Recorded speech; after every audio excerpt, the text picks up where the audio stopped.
Hello, I'm Joseph Giunta, the music director and conductor of the Des Moines Symphony and Academy. I'd like to invite you to our next program on February 10th and 11th, Stravinsky's Petrouchka. I'm delighted that Christopher Seaman will be guest conducting the Des Moines Symphony for this program. He's a wonderful conductor and a good friend of mine. Christopher was the principal timpanist of the London Philharmonic and eventually became the principal guest conductor of the BBC Scottish Orchestra. He went on to have an illustrious career in the United States, including resident conductor at the Baltimore Symphony and prestigious music directorships in both the Rochester Philharmonic Orchestra and the Naples, Florida Orchestra. Chris is someone who I admire and respect, and it's always exciting for the musicians to play for someone of this caliber. The common theme of all three pieces is that they're all composed at the start of the 20th century. First, this wonderful music by Elgar called In the South. It was inspired by a holiday vacation he took in a little town called Alisio in northern Italy.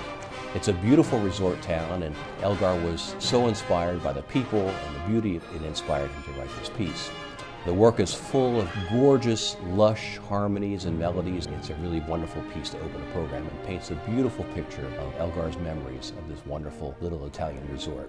The uniqueness of the piece is that it has a prominent and very exciting viola solo in it. The viola is not often used as a solo instrument in orchestral writing, but it is in this piece, and it's going to be stunningly played. Sibelius was virtually a hero in his lifetime. His music represented Finland being its own country rather than dictated through Russian tradition. He wrote, of course, 7 symphonies that are all wonderful pieces, but only one concerto. And this violin concerto is stunning. It has an opening that is icy, wintry. You could imagine what Finland is like if you've not been there. The second movement is a beautiful lyric movement, reminiscent maybe of Tchaikovsky or Borodin.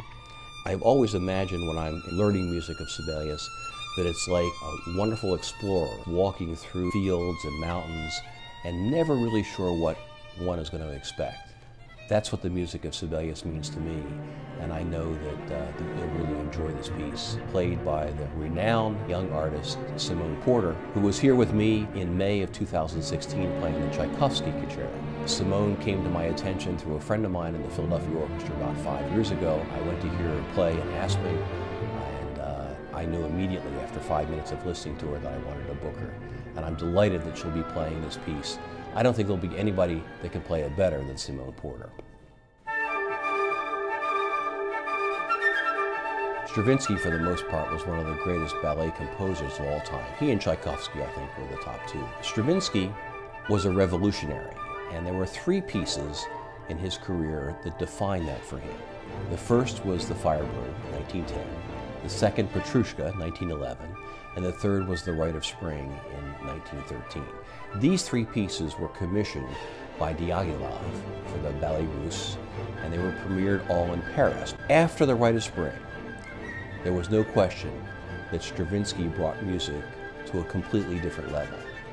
And when I talk about Stravinsky, I also have to talk about Beethoven and Johann Sebastian Bach, because their music not only affected people and was different and brilliant while they were alive, but they changed the course of music history after they died. The way we thought about music, wrote about music, listened to music, performed music was changed drastically after each one of those composers. And the way we think about rhythm and style and blend and balances all came from Stravinsky.